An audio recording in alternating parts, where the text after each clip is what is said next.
And there is nothing that we can do to make God angry, to disappoint God, to surprise God. There's nothing to feel guilty about or ashamed about. Um, Everything is working out exactly as it is supposed to.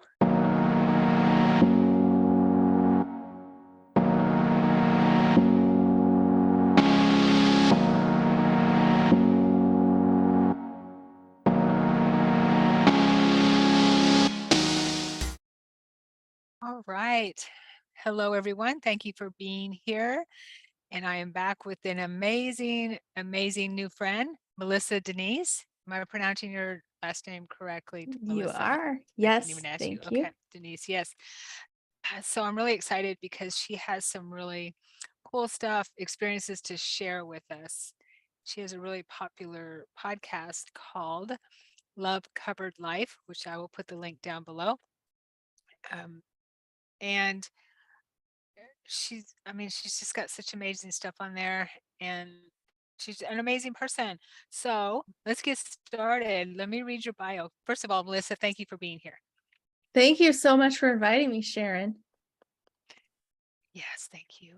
Okay, let me read your bio. Okay, Melissa Denyce was born with pre-birth memories of divine light and spent her early years searching for answers within the framework of the Christian faith in which she was raised. At 19, she had a spiritually transformative experience in which she awakened into a direct encounter of the love, light, and bliss that she remembered from before. Now, Melissa has made it her life's mission to share divine love with others in a way that is easy to understand and experience. She shares her own teachings and interviews other spiritual experiencers and conscious influencers on her YouTube channel, Love Covered Life Podcast. Her joy is to help people know and experience that God is love and that God is within them. How true is that? Mm. Okay, and I actually met Melissa because she reached out to me and I shared some of my experiences on her podcast as well. Yeah, and thank you for that. Okay, let's get down to the meat of this. Please share as much as you care to share about your STE. Yes, thank you so much, Sharon. And I just want to say that I've had Sharon on my podcast twice because I so enjoyed the conversations. It just flowed so easily. And so I want to thank you for being willing to do that for me also. Oh, of course. Yes, it was a lot of fun, definitely. Yes.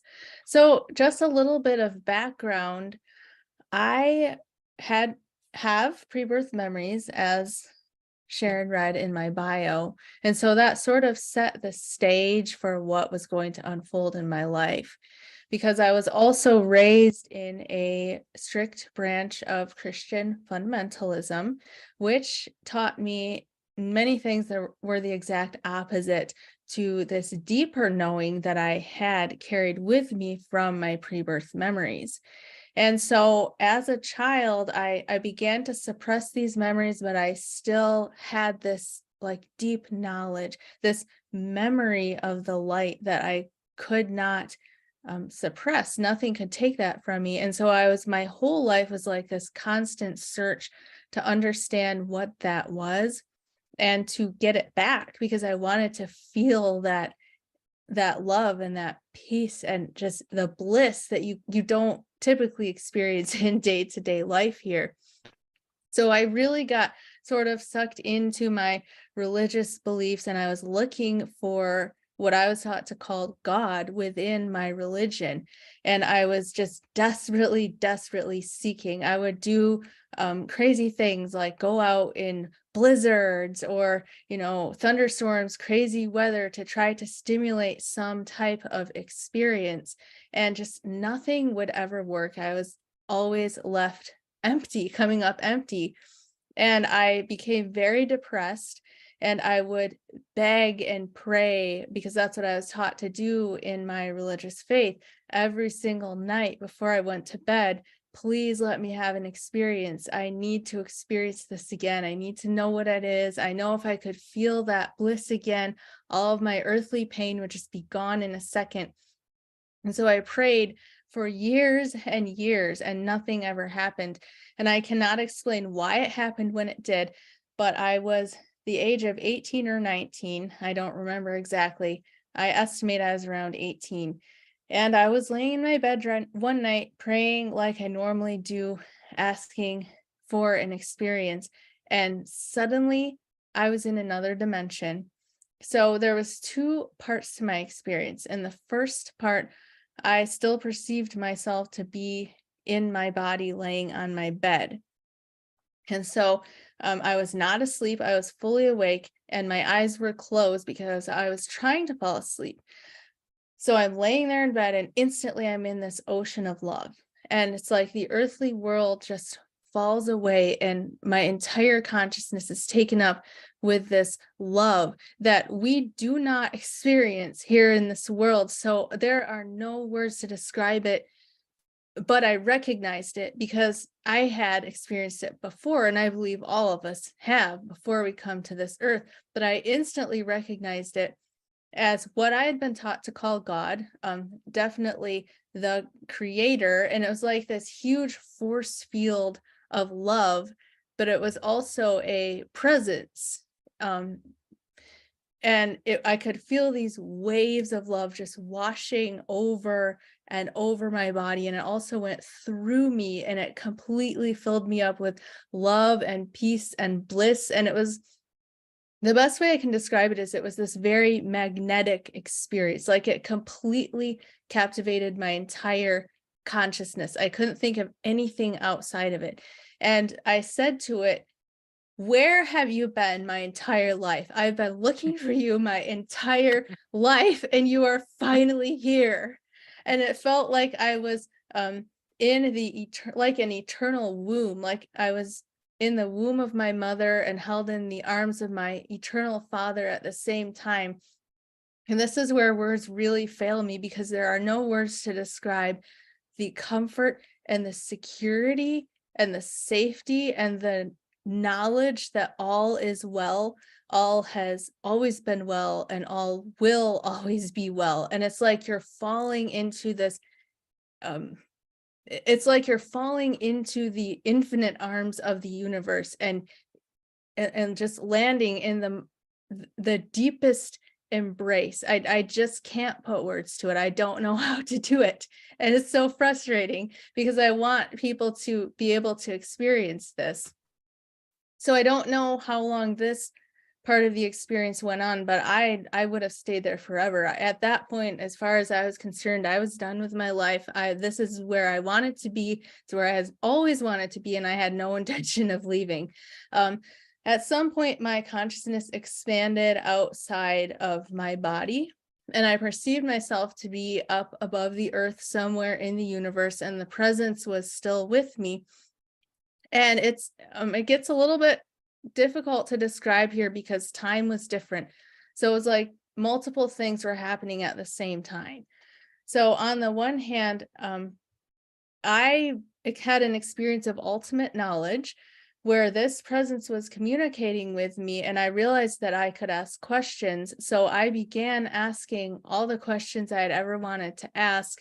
And it's like it was telepathic communication.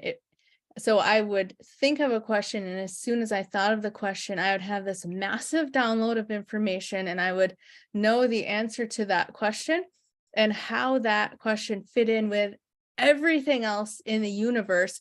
And that would make me think of more questions, which I would then ask. And so every time I received a download of information, it's like my consciousness was expanding. So within a split second, this was happening so fast, I just expanded like this, and I felt like I encompassed all that is. Like the entire universe was happening within me, and I knew all that there was to know or all that I could know at that level. And at my most expanded state, I saw the key to life. And I remember thinking, oh, it's the key to life. It's so simple. How did I not know this? And at that point, as soon as I saw that, I began contracting back into my head. Now, on the other hand, at the same time, I was having other experiences, and I remember some of the things that I saw. I remember two of the things that I saw. So the first one was that I looked down at the earth and I saw that everything is made of brilliant light. And I was shown that the light is the creator, the presence of the creator, or the arms of God, or the love of God. And not only is it holding everything in existence, every person, every animal, every tree, every object, it is making up those things. So everything is made of this brilliant light. And we, at our level of consciousness here, are like toddlers stumbling around, trying to make the right decisions without the full knowledge of what we're doing. And that's how God, or whatever word you're comfortable using, that's how Source sees us. He or she or it sees us as a toddler just doing what toddlers do, stumbling around, making mistakes, being silly, whatever, and loves us with such infinite love and understands why we're doing everything that we're doing. And there is nothing that we can do to make God angry, to disappoint God, to surprise God. There's nothing to feel guilty about or ashamed about. Everything is working out exactly as it is supposed to. I saw that my life had been planned and I was supposed to experience certain very difficult things, but there was no guilt in that. There was no fear. There was absolutely nothing to be concerned about. And so, seeing this, the best way that I can describe it is if you've ever flown in an airplane on a cloudy or a rainy day and it's dark and gloomy below the clouds, but when you break up above the clouds, you see that the sun is still shining.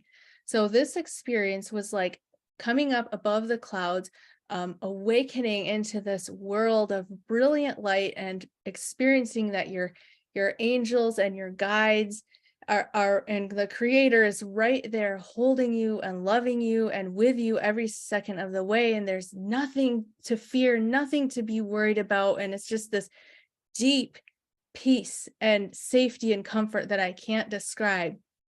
And then you look down at the earth and you see that the storm clouds are actually an illusion that only exists from underneath. And it's designed this way for a reason so that we can have certain experiences that we wouldn't be able to have otherwise. So that was the first thing I saw. The second thing that I remember seeing is when I was at my most expanded state. This is so cheesy, but the words that I was given in my teenage brain were the cosmic master plan of God. And remember, I was a Christian, so this is the terminology that was comfortable to me. But I looked down on, it was as if I was looking down on this plan that included everything that will ever happen within this universe.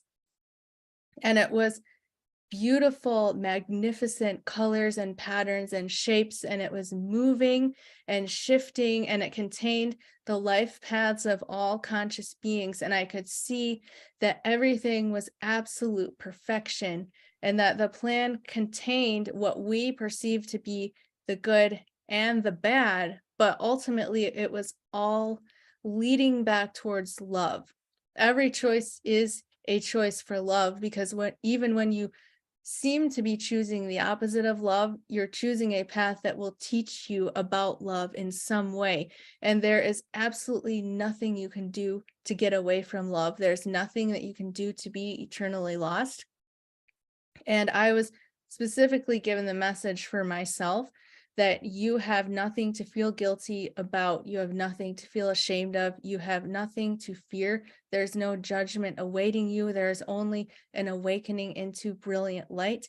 And you have to go back and walk this path that you have chosen. And we will be with you every step of the way, guiding you and holding you. And everything is going to work out the way that it is supposed to. And so with that, I began to contract back into my body, and it felt like all of the information and knowledge I had gained was leaving my consciousness like a balloon losing air, and there's nothing I could do to hold on to it because I was contracting back into a denser plane, and I just couldn't fit all of that inside my human brain. Other thing I didn't mention is that I heard music this entire time, what I like to call the music of the spheres. And I particularly noticed it as I was contracting back into my head. It's like I was floating back in on the music. And this music is the song that is making up everything in existence, that our lives are all a part of this and it's all perfection.